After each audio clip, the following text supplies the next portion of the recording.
手术善骑士。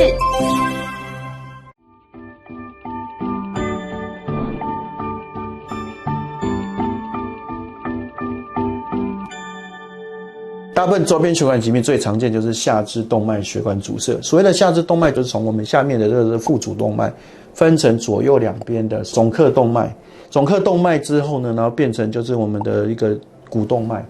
股动脉之后，果动脉就是我们的膝盖的动脉。膝盖动脉之后分成3条：前胫骨动脉、后胫骨动脉，中间还有一条腓动脉。那这3条动脉其实就构成所谓的下肢的动脉。到我们的脚底之后，会有2套血管，就是前胫骨动脉、后胫骨动脉形成一个作为足弓动脉。从我们的腹主动脉到我们的足弓动脉这一段，就是我们的下肢的动脉。血管如果阻塞了，是位置发生在脚的地方，就是下肢血管阻塞。任何一个地方都有可能发生，但是越末梢血管越细，越难处理，愈后越差。所以我们可能在膝盖以上，我们在股动脉的地方以上，我们还可以放血管支架。可是下面的话，现在没有办法放支架，就只用通的，通的效果通常都很差，所以基本上可能就是血管越小，血管要保养就越困难，阻塞也越难处理。大血管畅通之后，有些时候小血管可能就要靠吃药或是减少它的恶化因子，来去避免它恶化越来越严重。小腿静脉有小腿静脉的疾病，像是静脉曲张像是血栓等等问题比较常发生在静脉。那动脉大部分都是血管堵塞。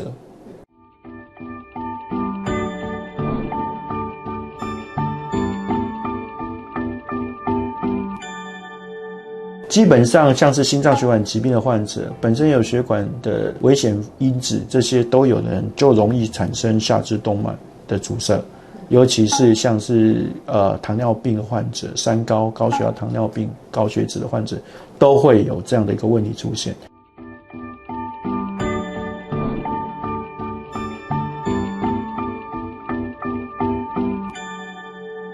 我们有一个病叫做间歇性跛行，就是说你在走路的当下，走一走你会觉得脚会酸、会麻、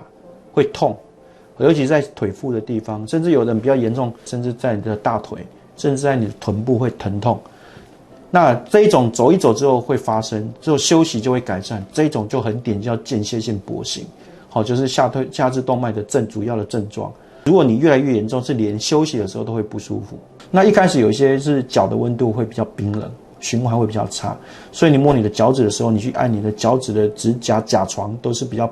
白。你压下去，那红润的速度会比较久，这一种都是循环不好，循环不好就有可能是血管的问题。那甚至你会发现你的脚有一些变化，像是有一些它比较苍白，你的指甲容易剥落，比较脆，甚至你的脚毛不见了，或者是你的皮肤越来越差，会暗沉，会剥落，甚至你的末梢的地方会发干发紫，甚至严重到发黑掉，脚趾头黑掉，这都已经是非常严重，都已经坏死了。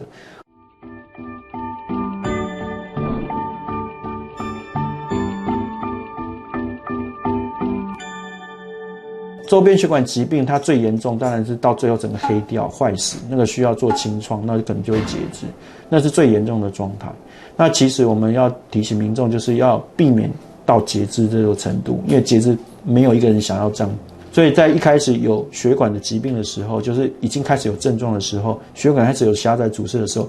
赶快避免它恶化。如果可以通的话，把它通一通，那就改善它的循环。也可以改善你的症状，也可以避免症状越来越严重恶化，到循环不好的有些时候需要截肢的地步。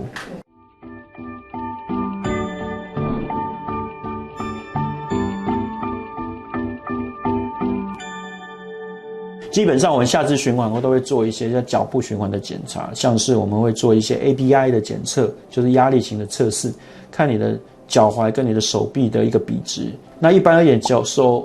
踝跟手臂的比值大概是 1.1 以上，就 1.1 左右。那如果当你的脚的循环变差的时候，你的脚的血压就变低，变低的话，它会小于 0.8 以下就是有周边血管疾病。那 0.8 以上到 1.1 之间可能就是介于边缘左右。所以还是要注意一下，就是说你的脚的循环有没有出现问题。那另外我们也可以做所谓的动脉的超音波，脚部的血管的动脉超音波，直接看血管的血循，或看血管有没有斑块，有没有狭窄，它的压力的坡度、梯度有没有改变等等，这个都可以知道血管有没有血流有没有受到影响。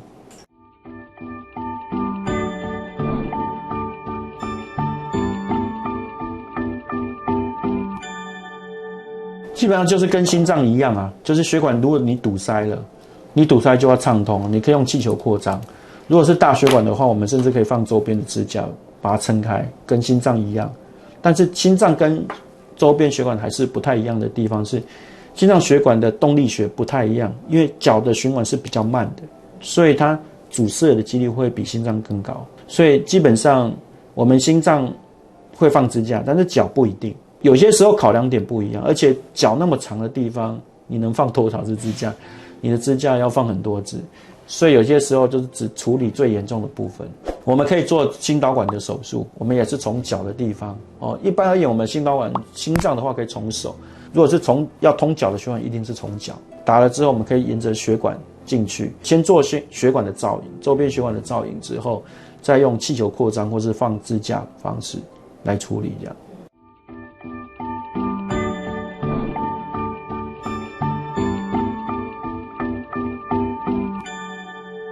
有一些比较有钙化的，或者是比较硬的斑块，你一般撑开效果不彰，因为它是很硬，像坚若磐石。这时候你需要用更硬的东西把它磨掉，就用钻头，这是钻石的钻头，这叫旋磨的方式。哦，当然也有一些像是雷射的方式，现在也可以做一些斑块的消融等等，或是去斑块的动作。当然这个都是牵扯到高科技，然后新技术的部分，可能也有自费的一个考量这样子。在台湾有做这样的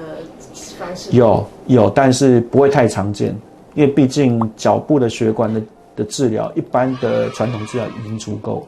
但有一些特例比较顽固的周边的血管的疾病的患者，可能需要到这样的一个治疗，但是说实在比较少，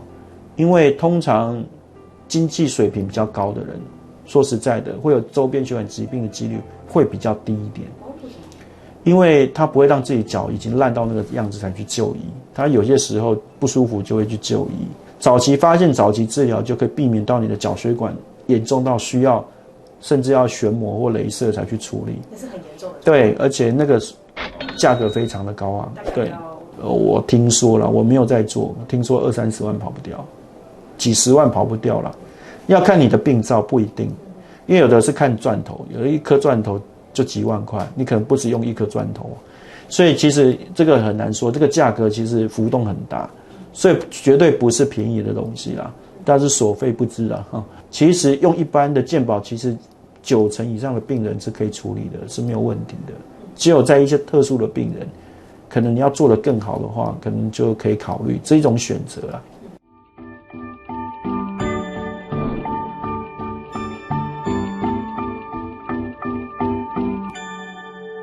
脚的绕道比较少，通常就是急性的脚中风，可能需要绕道。如果是慢性的阻塞的问题，大部分都是用血管介入治疗就可以了。那绕道几率比较少，因为绕道通常这些人他的伤口愈合很差，你绕道开刀又是一个伤口。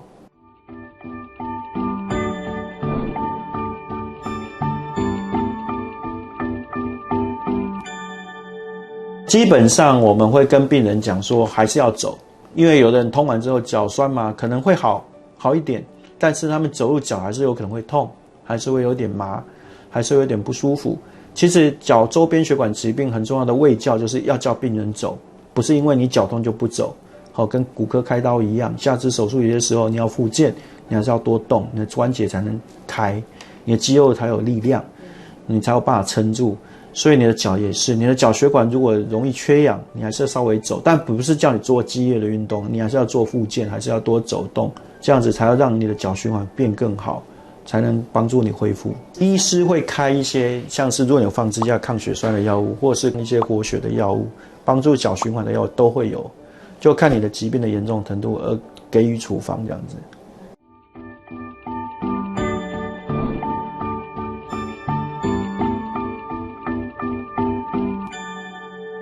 要看你有没有严重到会失能的程度，有的人就做完还是截肢啊，还是有啊。对，有人做完之后脚还是会痛啊，但是有可能，当然有可能会有改善，改善就会差很多，有的人还是会轻微的改善，但是还是处于失能的状态，有的是没有什么帮助，都有可能。我们觉得还是要看你自己的术后的状况，因为每个 case 状况还是不太一样，所以要看你端看你之后你的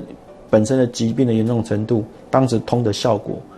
最后再来做一个评估。所以我们要回诊，再要服药物治疗，好要做复健，之后看你能恢复到什么程度，才能给你一个定论这样子。那听起来会有民众说，我本来脚好好，开一开反而要截肢。这个不至于，脚好好也不会叫你来做。通常会来做都是脚已经有症状了，有着不舒服了，脚黑掉了，不然脚好好的我们不会通。对，这个很重要。对，这脚是不一样的。心脏是你怕你会失去生命，你可能没有症状，但是如果哪一天心肌梗塞，你就可能没有第二次机会了。那可能预防性的几率会高一点。但是脚如果你就算塞住了，又不会怎么样，顶多最差就是截肢，也不会夺走你的生命。